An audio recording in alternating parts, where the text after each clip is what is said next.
فما أوتيتم من شيء فمتاع الحياة الدنيا وما عند الله خير وأبقى للذين آمنوا وعلى ربهم يتوكلون.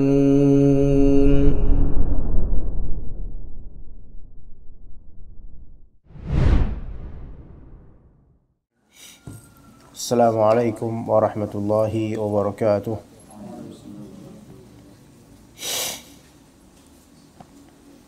Alhamdulillahi rabbil alamin. Wassalatu wassalamu ala sayyidil mursalin wa ala alihi wa sahbihi wa man tabi'ahum bi ihsanin ila yaumiddin. Allahumma inna nas'aluka ilman nafi'a wa rizqan thayyiba wa amalan mutaqabbala. Sebagaimana biasanya kajian sesi perdana kita bahas sedikit tentang tafsir salaf. Dan di antara pembahasan yaitu tabaqah tsaniyah min tabaqatis tafsir yang disebut tabaqatut tabi'in, yaitu tingkatan tabi'in dari ahli tafsir atau tingkatan ahli tafsir dari kalangan tabi'in. Siapakah yang disebut tabi'i itu? Tabi'i adalah man laqiya as-sahabiyya wa huwa mu'minun wa mata 'ala dzalik. Tabi'in adalah siapa yang bertemu dengan sahabat Nabi dalam keadaan pertemuannya nih, bertemu sahabat Nabi dalam keadaan mukmin, beriman, dan kelak wafatnya di atas keimanan, jadi bukan murtad. Bertemu sahabat dalam keadaan mukmin dan wafat dalam keadaan mukmin. Ini definisi tabi'in.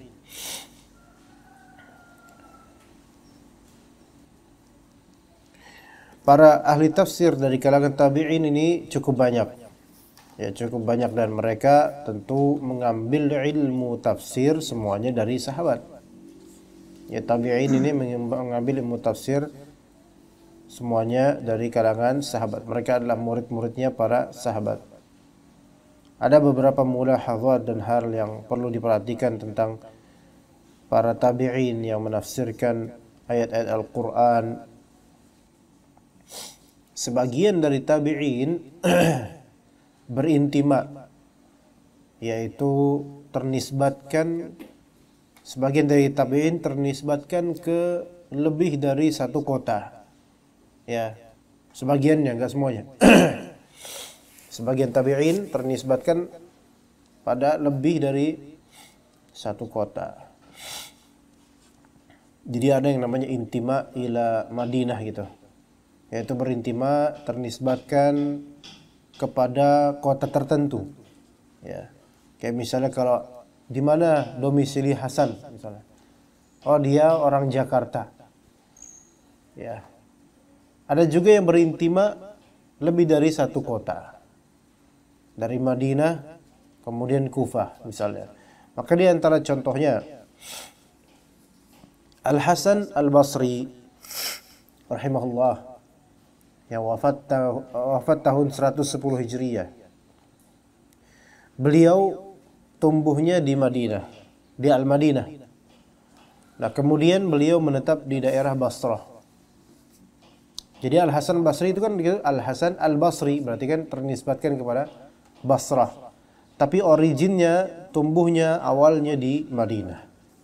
Kemudian begitu juga dengan Abu Aliyah, sama-sama tabi'in. Kemudian ada Sa'id bin Jubair. Sa'id bin Jubair tumbuh di daerah Kufah. Sa'id bin Jubair ini bukan sahabat. Bedakan dengan yang namanya Abu Sa'id Al-Khudri, beda. Maka Sa'id bin Jubair termasuk tabi'i dan beliau tumbuh belajar di daerah Kufah dan mengambil tafsir dari Ibnu Abbas. Nah, Ibnu Abbas ini adalah penduduk Mekah. Ibnu Abbas penduduk Makkah. Assalamualaikum warahmatullahi wabarakatuh. Maka Sa'id bin Jubair tumbuh di Kufah dan kemudian belajar di daerah Makkah. Begitu pula ada Jabir bin Zaid yang awalnya tumbuhnya di daerah Basrah. Ya. Namun kemudian sebagaimana Sa'id bin Jubair, Jabir bin Zaid ini kemudian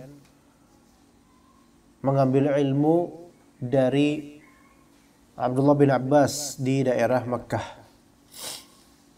Ya. Abu Saleh, beliau tadinya di Makkah, kemudian pindah ke Kufah dan tinggal di sana. Ini kebalikan dari Sa'id bin Jubair. Muqatil bin Sulaiman tadinya di daerah yang namanya Balkh, kemudian pindah ke Baghdad dan menetap di daerah Baghdad sampai akhir hayat. Sufyan Ats-Tsauri rahimahullah wafat tahun 161 Hijriah. Sufyan Ats-Tsauri berada di daerah Irak tadinya, kemudian pindah ke Makkah dan seterusnya dari ulama tabi'in. Ya, jadi kalangan salaf kita itu banyak yang tidak hanya di satu tempat. Mereka fase kehidupan awal ada yang di sini, kemudian suatu ketika mereka pindah ke negeri lain.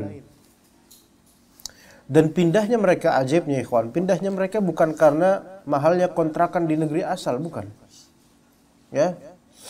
Sebagaimana agak susah nyari kontrakan di Cilangkap yang murah, ya. Ya, tapi apa karena apa? Karena ilmu. Pindahnya mereka rata-rata karena ilmu. Mendengar Abdullah bin Abbas di Mekah, mereka datang ke sana. Itu rata-rata ulama zaman ketika zaman mutaqaddimin, zaman awal-awal dulu seperti itu. Ya. Kalau sekarang ini pindahnya kita banyak karena apa, ikhwan? Faktor ekonomi dan pekerjaan. Iya. Sebagaimana ada Agustus nanti ada yang mau pulang ke Pekalongan misalnya.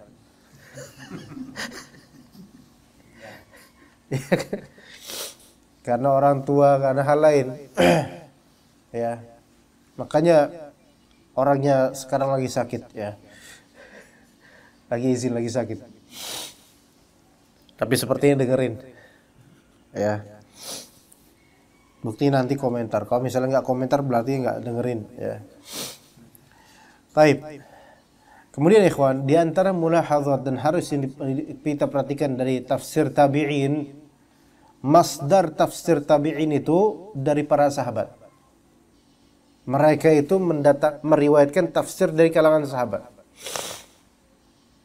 Mereka tidak membuat kalimat-kalimat semau mereka gitu tanpa ilmu, melainkan mereka berguru dari para sahabat dan kemudian mereka berkata dengan dasar juga dari tafsiran sahabat. Sehingga manhaj penafsiran mereka tidak berubah dan tidak menyimpang dari manhaj tafsiran para sahabat. Begitu pula nanti tabi'ut tabi'in yang akan kita bahas besok insyaallah. Jadi 3 generasi tabaqat ahli tafsir pertama yaitu sahabat, tabi'in, tabi'ut tabi'in itu adalah madrasah wahidah. Satu madrasah, bukan beragam madrasah. Tidak seperti yang disebutkan oleh banyak dari ahli riset dalam ilmu tafsir. Banyak dari mereka, para penuntut ilmu dan ulamanya, mengatakan bahwasanya ada madrasah Ibnu Abbas, ada madrasah Umar, ada madrasah ini dari kalangan sahabat. Memang beda-beda negeri dari kalangan sahabat, tetapi sebenarnya semua satu kesatuan madrasah. Karena guru para sahabat ini satu, yaitu Nabi Muhammad SAW. Dan para tabi'in dengan berbagai negeri yang mereka tempati dan mereka berpindah padanya, sebenarnya para tabi'in pun satu madrasah. Karena guru para tabi'in ini ya para sahabat. Dan guru para sahabat Nabi SAW. Jadi yang sahih satu madrasah. Beda kemudian kalau ke kalangan berikutnya setelah salaf, yaitu kalangan ashabul madzahib. Ada madrasah An-Nu'man, yaitu madrasah Imam Abu Hanifah. Ada madrasah Imam Malik, ada madrasah Asy-Syafi'i rahimahullah wa rahimahumullah jami'an, ada madrasah Imam Ahmad. Nah ini beda, ada madrasah Al-Laits. Bahkan ada juga yang mengatakan bahwa ada pula madrasah Sufyan bin Uyainah dan seterusnya dari aqwal fiqhiyah gitu, madzhab fiqhiyah. Berbeda. Adapun dari tafsir semuanya satu madrasah, tiga ini pertama. Nah, bagaimana dengan kemudian ada madrasah kalamiyah? Ya, aliran tafsir versi Ahlul Kalam. Tafsir versi Mu'tazilah. Misalnya Az-Zamakhsyari dalam kitab Al-Kasyafnya. Maka ini madrasah tersendiri dengan madhab dan madhab Mu'tazilah. Ini beda lagi nih. Ini udah belakangan. Adapun di salaf kita mereka apa? Satu madrasah. Maka sebenarnya kalau mau menyatukan umat, ikhwan, dalam menafsirkan Al-Quran, acuannya itu tafsiran salaf dulu coba. Dan banyak ulama-ulama sunnah yang membuat kitab-kitab tafsir sesuai dengan pemahaman salaf, gitu. Jadi pemahaman salaf itu satu, gitu. Satu madrasah. Madrasahnya Nabi Muhammad SAW, kemudian ke sahabat, turun ke tabi'in, ke tabi'in. Khairun nasi qarni, thumma alladhi yalunahum, thumma alladhi yalunahum. Ya, seperti itu, ikhwan. Itu mulahadzat yang bisa kita sebutkan tentang tafsir tabi'in. Kemudian kadang terjadi ikhtilaf di kalangan tabi'in, itu betul. Sebagaimana terjadi pula di kalangan sahabat. Tapi itu tidak menafikan mereka semua satu madrasah untuk mengikuti sunnah Nabi SAW dan menegakkan kalimat tauhid.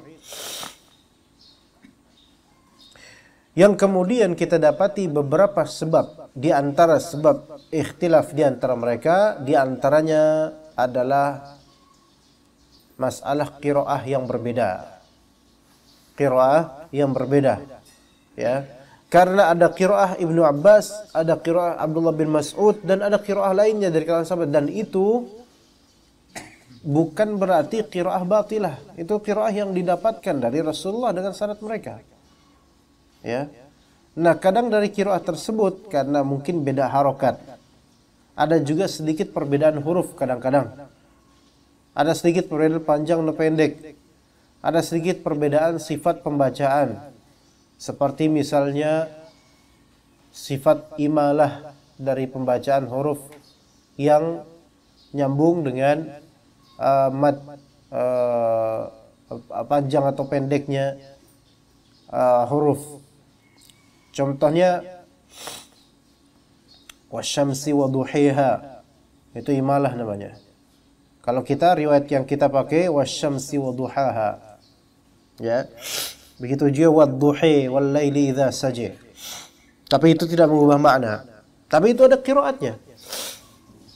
Ya, jadi kadang ada qiraat yang menjadikan tafsiran ada sedikit berbeda. Kadang ada yang majrur, kadang ada yang mansub. Contoh, faghsilu wujuhakum wa aydiyakum ilal marafiq. Maka basuhlah oleh kalian wajah-wajah wamsahu bi ru'usikum wa arjulakum ilal ka'bain. Sebagian membaca dari dua-dua qiraat yang mutawatirah. Wamsahu bi ru'usikum, mengusap kepala. Wa arjulakum ilal ka'bain, dan basuhlah kaki kalian menuju mata kaki. Wa arjulakum mansub, wa arjulakum. Qiraah lainnya wamsahu bi ru'usikum wa arjulikum. Arjula dan arjuli tafsirnya berbeda. Karena apa? Qiraat yang berbeda. Jadi qiraat itu bisa membuat tafsiran bisa berbeda. Ya. Tapi ini bukan hal yang batil dan ini bukan ikhtilaf yang mazmum, melainkan memang Allah Ta'ala turunkan dengan seperti itu. Wallahu a'lam. Untuk tafsir salaf kita cukup sini. Insyaallah kita lanjut ke kitab Kaifa takunu miftahan lil khair.